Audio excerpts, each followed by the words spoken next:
Chapter 4, Box 5. Armand Moncharmin wrote such voluminous memoirs during the fairly long period of his co-management that we may well ask if he ever found time to attend to the affairs of the opera otherwise than by telling what went on there. Monsieur Moncharmin did not know a note of music, but he called the Minister of Education and Fine Arts by his Christian name, had dabbled a little in society journalism, and enjoyed a considerable private income. Lastly, he was a charming fellow and showed that he was not lacking in intelligence, for as soon as he made up his mind to be a sleeping partner in the opera, he selected the best possible active manager and went straight to Firmin Richard. Firmin Richard was a very distinguished composer who had published a number of successful pieces of all kinds and who liked nearly every form of music and every sort of musician. Clearly, therefore, it was the duty of every sort of musician to like Monsieur Firmin Richard. The only things to be said against him were that he was rather masterful in his ways and endowed with a very hasty temper. The first few days which the partners spent at the opera were given over to the delight of finding themselves the head of so magnificent an enterprise. And they had forgotten all about that curious, fantastic story of the ghost when an incident occurred that proved to them that the joke, if joke it were, was not over. Monsieur Firmin Richard reached his office that morning at 11 o'clock. His secretary, Monsieur Remy, showed him half a dozen letters which he had not opened because they were marked private. One of the letters had at once attracted Richard's attention, not only because the envelope was addressed in red ink, but because he seemed to have seen the writing before. He soon remembered that it was the red handwriting in which the memorandum book had been so curiously completed. He recognized the clumsy, childish hand. He opened the letter and read, "Dear Monsieur Manager, I am sorry to have to trouble you at a time when you must be so very busy renewing important engagements, signing fresh ones, and generally displaying your excellent taste. I know what you have done for Carlotta, Sorelli, and little Jams, and for a few others whose admirable qualities of talent or genius you have suspected. Of course, when I use these words, I do not mean to apply them to La Carlotta, who sings like a squirt and who ought never to have been allowed to leave the Ambassadeur and the Café Jacquin, nor to La Sorelli, who owes her success mainly to the coach builders, nor to little Jams, who dances like a calf in a field. And I am not speaking of Christine Daae either, though her genius is certain, whereas your jealousy prevents her from creating any important part. When all is said, you are free to conduct your little business as you think best, are you not? All the same, I should like to take advantage of the fact that you have not yet turned Christine Daae out of doors by hearing her this evening in the part of Cybele, as that of Margarita has been forbidden her since her triumph of the other evening. And I will ask you not to dispose of my box today, nor on the following days, for I cannot end this letter without telling you how disagreeably surprised I have been once or twice to hear, on arriving at the opera, that my box had been sold at the box office by your orders. I did not protest, first, because I disliked scandal, and second, because I thought that your predecessors, Messieurs Debienne and Poligny, who were always charming to me, had neglected, before leaving, to mention my little fads to you. I have now received a reply from those gentlemen to my letter asking for an explanation, and this reply proves that you know all about my memorandum book, and consequently that you are treating me with outrageous contempt. If you wish to live in peace, you must not begin by taking away my private box. Believe me to be, dear Mr. Manager, without prejudice to these little observations, your most humble and obedient servant, Opera Ghost." The letter was accompanied by a cutting from the agony column of the Revue Théâtrale, which ran, "O. G. There is no excuse for R and M. We told them and left your memorandum book in their hands. Kind regards."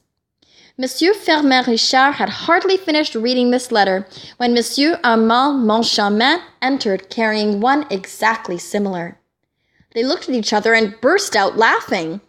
"They are keeping up the joke," said Monsieur Richard, "but I don't call it funny." "What does it all mean?" asked Monsieur Moncharmin. Do they imagine that because they have been managers of the opera, we are going to let them have a box for an indefinite period? I am not in the mood to let myself be laughed at long, said Firmin Richard. It's harmless enough, observed Armand Moncharmin. What is it they really want? A box for tonight? Monsieur Firmin Richard told his secretary to send box 5 on the grand tier to Messieurs Debienne and Poligny if it was not sold. It was not. It was sent off to them. Debienne lived at the corner of the Rue Scribe and the Boulevard des Capucines. Poligny in the Rue Aubert. Oh ghosts, 2 letters had been posted at the Boulevard des Capucines post office, as Moncharmin remarked after examining the envelopes. You see, said Richard. They shrugged their shoulders and regretted that 2 men of that age should amuse themselves with such childish tricks. They might have been civil for all that, said Moncharmin. Did you notice how they treat us with regard to Carlotta, Sorelli, and little Gems? Why, my dear fellow, these 2 are mad with jealousy. To think that they went to the expense of an advertisement in the Revue Théâtrale. Have they nothing better to do? By the way, said Moncharmin, they seem to be greatly interested in that little Christine Daae. You know as well as I do that she has the reputation of being quite good, said Richard.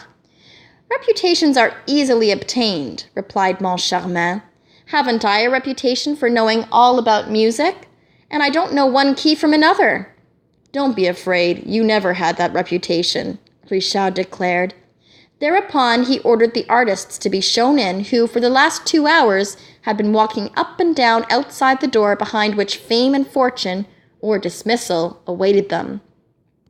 The whole day was spent in discussing, negotiating, signing, or cancelling contracts, and the 2 overworked managers went to bed early without so much as casting a glance at box 5 to see whether Monsieur Debienne and Monsieur Poligny were enjoying the performance. Next morning, the managers received a card of thanks from the ghost. Dear Monsieur Manager, thanks. Charming evening. Daae exquisite. Choruses want waking up. Carlotta a splendid commonplace instrument. Will write you soon for the 240,000 francs, or 233,424 francs, 1,424 francs, 70 cents to be correct. Messieurs Debienne and Poligny have sent me the 6,575 francs 30 cents representing the first 10 days of my allowance for the current year. Their privileges finished on the evening of the 10th. Kind regards, O.G. On the other hand, there was a letter from Messieurs Debienne and Poligny. Gentlemen, we are much obliged for your kind thought of us, but you will easily understand that the prospect of again hearing Faust, pleasant though it is to ex-managers of the opera, cannot make us forget that we have no right to occupy box 5 on the grand tier, which is the exclusive property of him of whom we spoke to you when we went through the memorandum book with you for the last time. See clause 98, final paragraph. Accept, gentlemen, etc. Oh, those fellows are beginning to annoy me, shouted Firmin Richard, snatching up the letter. And that evening, box 5 was sold. The next morning, Messieurs Richard and Moncharmin, on reaching their office, found an inspector's report relating to an incident that had happened the night before in box 5. I give the essential part of the report. I was obliged to call in a municipal guard twice this evening to clear box 5 on the grand tier, once at the beginning and once in the middle of the second act. The occupants, who arrived as the curtain rose in the second act, created a regular scandal by their laughter and their ridiculous observations. There were cries of "Hush!" all around them, and the whole house was beginning to protest when the box-keeper came to fetch me. I entered the box and said what I thought necessary. The people did not seem to me to be in their right mind, and they made stupid remarks. I said that if the noise was repeated, I should be compelled to clear the box. The moment I left, I heard the laughing again with fresh protests from the house. I returned with a municipal guard who turned them out. They protested, still laughing, saying they would not go unless they had their money back. At last they became quiet, and I allowed them to enter the box again. The laughter at once recommenced, and this time I had them turned out definitely. Send for the inspector, said Richard to his secretary, who had already read the report and marked it with blue pencil. Monsieur Remy, the secretary, had foreseen the order and called the inspector at once. Tell us what happened, said Richard bluntly. The inspector began to splutter and referred to the report. Well, but what were those people laughing at? Asked Moncharmin. They must have been dining, sir, and seemed more inclined to lark about than to listen to good music. The moment they entered the box, they came out again and called the box-keeper, who asked them what they wanted. They said, Look in the box. There's no one there, is there? No, said the woman. Well, said they, when we went in, we heard a voice saying that the box was taken. Monsieur Moncharmin could not help smiling as he looked at Monsieur Richard. But Monsieur Richard did not smile. He himself had done too much in that way in his time not to recognize, in the inspector's story, all the marks of one of those practical jokes which begin by amusing and end by enraging the victims. The inspector, to curry favor with Monsieur Moncharmin, who was smiling, thought it best to give a smile too, a most unfortunate smile. Monsieur Richard glared at his subordinate, who thenceforth made it his business to display a face of utter consternation. However, when the people arrived, roared Richard, there was no one in the box, was there? Not a soul, sir, not a soul, nor in the box on the right, nor in the box on the left, not a soul, sir, I swear. The box-keeper told it me often enough, which proves that it was all a joke. Oh, you agree, do you? Said Richard. You agree. It's a joke, and you think it's funny, no doubt. I think it in very bad taste, sir. And what did the box-keeper say? Oh, she just said that it was the opera ghost. That's all she said. And the inspector grinned, but he soon found that he had made a mistake in grinning, for the words had no sooner left his mouth than Monsieur Richard, from gloomy, became furious. Send for the box-keeper, he shouted. Send for her, this minute, and bring her in to me here, and turn all those people out. The inspector tried to protest, but Richard closed his mouth with an angry order to hold his tongue. Then, when the wretched man's lips seemed shut forever, the manager commanded him to open them once more. Who is this opera ghost? He snarled. But the inspector was by this time incapable of speaking a word. He managed to convey, by a despairing gesture, that he knew nothing about it, or rather that he did not wish to know. Have you ever seen him? Have you seen the opera ghost? The inspector, by means of a vigorous shake of the head, denied ever having seen the ghost in question. Very well, said Monsieur Richard coldly. The inspector's eyes started out of his head as though to ask why the manager had uttered that ominous very well.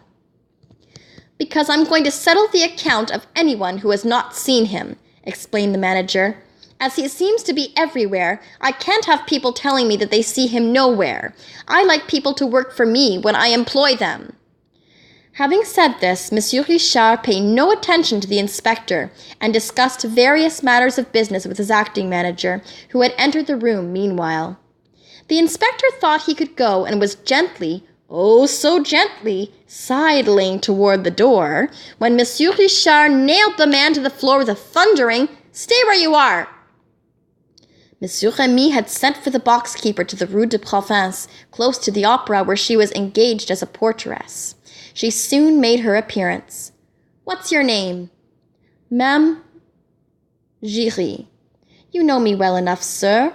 I'm the mother of little Giry, little Meg, what? This was said in so rough and solemn a tone that for a moment Monsieur Richard was impressed.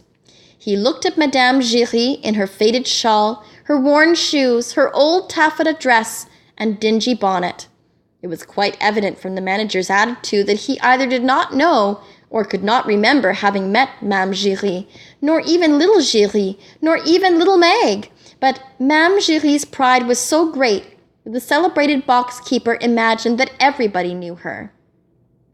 Never heard of her, the manager declared. But that's no reason, Ma'am Giry, why I shouldn't ask you what happened last night to make you and the inspector call in a municipal guard. I was just wanting to see you, sir, and talk to you about it, so that you mightn't have the same unpleasantness as Monsieur Debienne and Monsieur Poligny. They wouldn't listen to me either at first. I'm not asking you about all that. I'm asking what happened last night." Mame Giry turned purple with indignation. Never had she been spoken to like that. She rose as though to go, gathering up the folds of her skirt and waving the feathers of her dingy bonnet with dignity. But, changing her mind, she sat down again and said in a haughty voice, "I'll tell you what happened. The ghost was annoyed again."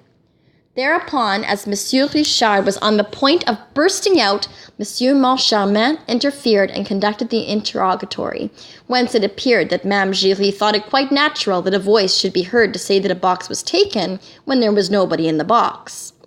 She was unable to explain this phenomenon, which was not new to her, except by the intervention of the ghost. Nobody could see the ghost in his box, but everybody could hear him. She had often heard him, and they could believe her, for she always spoke the truth. They could ask Monsieur Debienne and Monsieur Poligny, and anybody who knew her, and also Monsieur Isidore Sac, who had a leg broken by the ghost. "Indeed," said Moncharmin, interrupting her. "Did the ghost break poor Isidore Sac's leg?" Mame Giry opened her eyes with astonishment at such ignorance. However, she consented to enlighten those two poor innocents. The thing had happened in Monsieur Debienne and Monsieur Poligny's time, also in Box 5, and also during a performance of Faust. Mame Giry coughed, cleared her throat, it sounded as though she was preparing to sing the whole of Gounod's score, and began. "It was like this, sir. That night, Monsieur Maniera and his lady, the jewelers in the Rue Mogador, were sitting in the front of the box with their great friend, Monsieur Isidore Sac, sitting behind Madame Maniera. Mephistopheles was singing. Mame Giry here burst into song herself. 'Caterina, while you play at sleeping.' And then Monsieur Maniera heard a voice in his right ear, his wife was on his left, saying, 'Ha ha, Julie's not playing at sleeping.' His wife happened to be called Julie, so Monsieur Maniera turns to the right to see who was talking to him like that. Nobody there. He rubs his ear and asks himself if he's dreaming. Then Mephistopheles went on with his serenade. But perhaps I'm boring you, gentlemen. No, go on. You are too good, gentlemen, with a smirk. Well then, Mephistopheles went on with his serenade. Mame Giry burst into song again. 'Saint, unclose thy portals holy, and accord the bliss to a mortal bending lowly of a pardon kiss.' And then Monsieur Maniera again hears the voice in his right ear, saying this time, 'Ha ha, Julie wouldn't mind according to a kiss to Isidore.' Then he turns round again, but this time to the left, and what do you think he sees? Isidore, who has taken his lady's hand and was covering it with kisses through the little round place in the glove, like this, gentlemen, rapturously kissing the bit of palm left bare in the middle of her thread gloves. Then they had a lively time between them. Bang, bang. Monsieur Maniera, who was big and strong like you, Monsieur Richard, gave 2 blows to Monsieur Isidore Sac, who was small and weak like Monsieur Moncharmin. Saving his presence, there was a great uproar. People in the house shouted, 'That will do! Stop them! He'll kill him!' Then at last, Monsieur Isidore Sac managed to run away. Then the ghost had not broken his leg? Asked Monsieur Moncharmin, a little vexed that his figure had made so little impression on Madame Giry. "He did break it for him, sir," replied Madame Giry haughtily.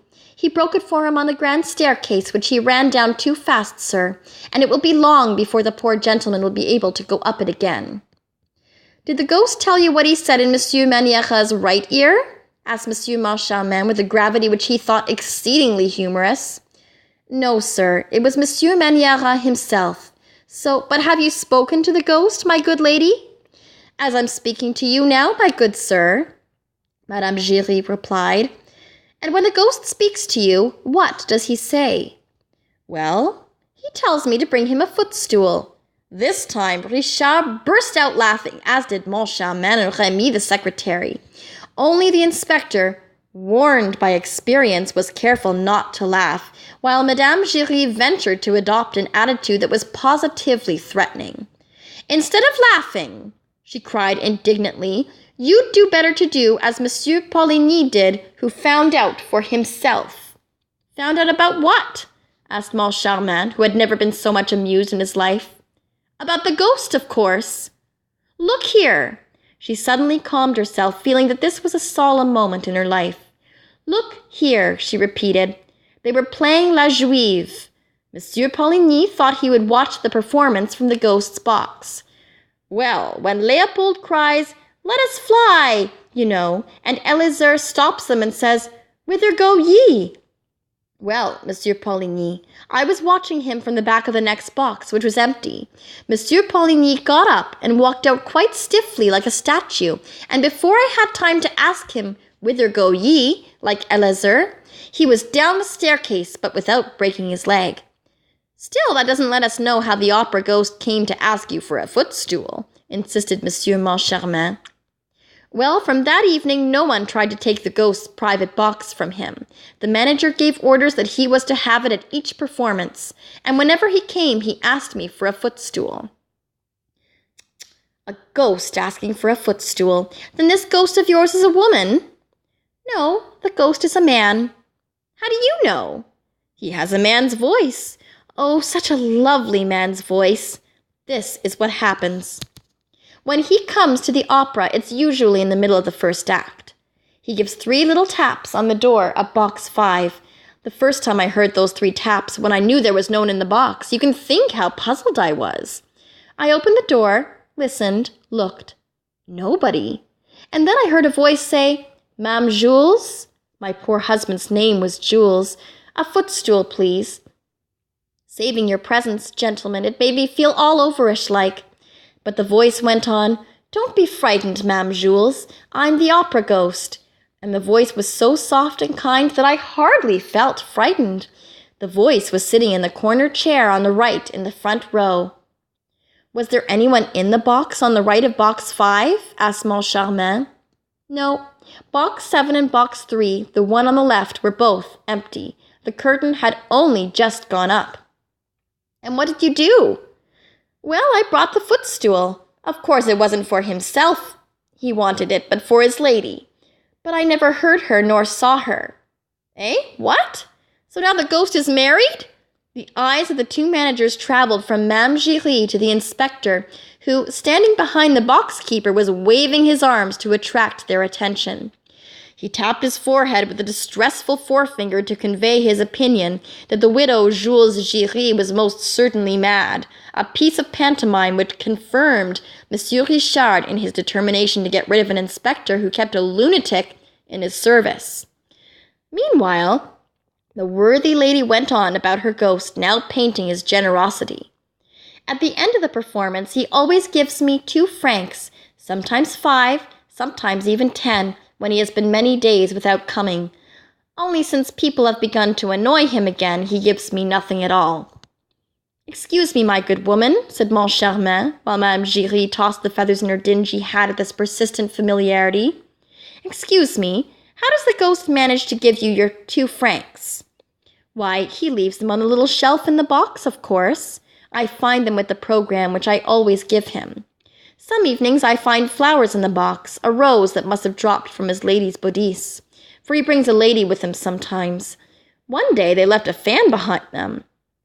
"Oh, the ghost left a fan, did he? And what did you do with it?" "Well, I brought it back to the box next night." Here the inspector's voice was raised. "You've broken the rules. I shall have to fine you, Mame Giry." "Hold your tongue, you fool," muttered Monsieur Firmin Richard. "You brought back the fan. And then?" "Well, then, they took it away with them, sir. It was not there at the end of the performance, and in its place they left me a box of English sweets, which I'm very fond of. That's one of the ghost's pretty thoughts." "That will do, Mame Giry. You can go." When Mame Giry had bowed herself out with a dignity that never deserted her, the manager told the inspector that they had decided to dispense with that old mad woman's services, and when he had gone in his turn, they instructed the acting manager to make up the inspector's accounts. Left alone, the managers told each other of the idea which they both had in mind, which was that they should look into that little matter of box 5 themselves.